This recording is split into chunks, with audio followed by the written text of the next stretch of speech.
Pan Africanism, a borderless Africa, is a beautiful dream as much as it is a dangerous fantasy. Before we can talk about Pan Africanism, we must have a conversation about nationalism, because a country is defined by its borders. Now, I draw my attention to the events in South Africa, and with strong conviction, I believe that Kenya will face the same reality in the near future. They call it xenophobia, but is it fear, or is it a simple demand for the rule of law? And here is a video of a key political figure in South Africa advocating for a borderless Africa, and that South Africa should let anyone and everyone, just because they are African or black for that matter. And I find this ideology misleading. Because Africa will become one, whether they like it or not. African brothers, African sisters, this is their home the same way. Nigeria, Zimbabwe, Malawi, Zambia, Congo, everywhere, it is your home. Let's start with the basics. I do not support violence in any way or form, period. But I do not apologize for the law. The fact remains, an illegal immigrant is an illegal immigrant. They are a lawbreaker by definition. It does not matter whether they are white or black, from Europe or another African country.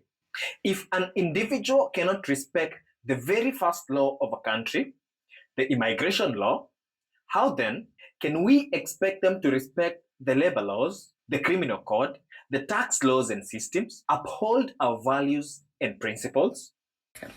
We are currently in a situation where all South African citizens are feeling left out and abandoned, and we're forced to fight for our resources.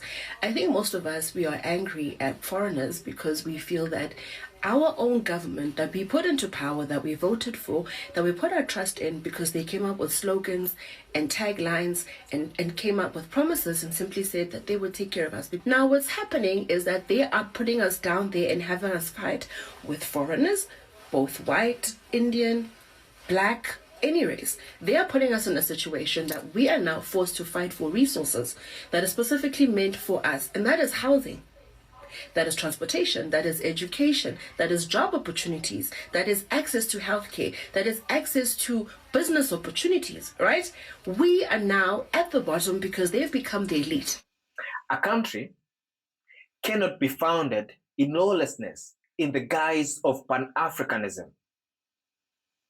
Because when a government allows undocumented entry, you invite a culture of lawlessness that erodes the very fabric of the nation.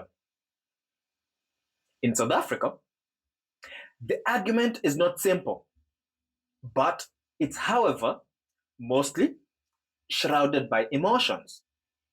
Now, put the emotions aside and let's have an honest conversation with ourselves for a minute. You've never seen all these African countries gather inside each other and say, the president of Ghana, president of Kenya, let's come together. How are we going to fix the issue in Sudan? You've never heard that. They don't do that when it comes to that. We have romanticized the idea of Pan-Africanism, which in my view, it cannot work, or it's way ahead of its time.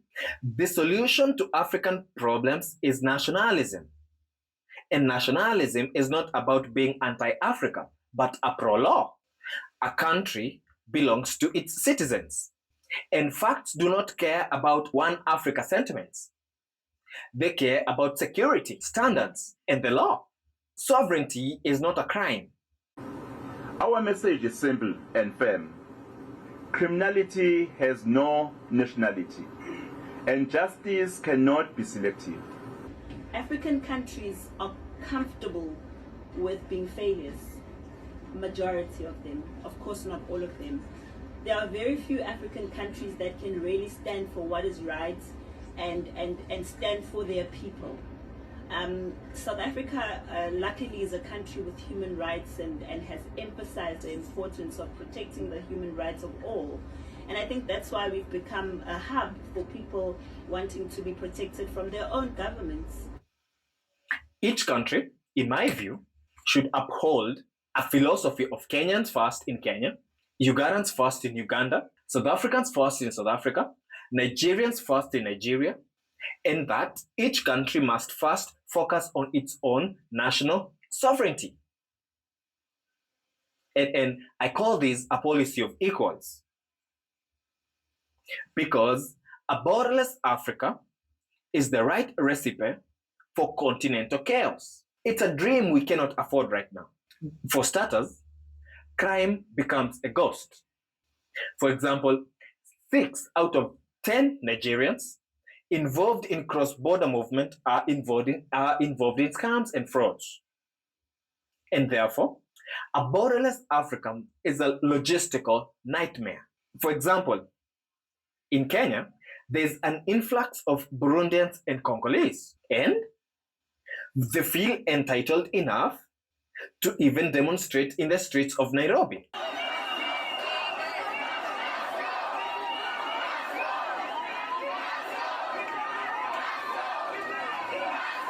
And that's a sovereignty problem.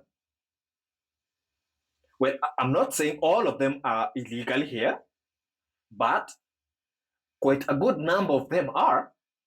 Now, these are individuals who bypass the legal system and then demand the benefits of the very system they didn't contribute to. I think only when a country is strong enough and secure that can we actually talk about continental trade, because we cannot have a strong neighborhood with broken fences. And at the end, a country belongs to its citizens. And therefore, expecting a country to ignore its immigration laws is like expecting a person to leave their front door open and acting surprised when their furniture is stolen. Ignoring borders doesn't make us more African. It makes us more vulnerable. If we want a prosperous continent, we must start with the foundation of any civilization: the law. Illegal immigrants are illegal immigrants, period. And it's time we stop apologizing for wanting our countries to simply work for its own people first. Nationalism isn't built on hate, but built on undeniable fact that a country that does not put its people first is a country in decline. It's either Pan-Africanism or nationalism, but we cannot have both. And if we want to be respected globally, we must respect ourselves enough to enforce our laws. Illegal is illegal. Now, if you are already here, please subscribe. Thank you.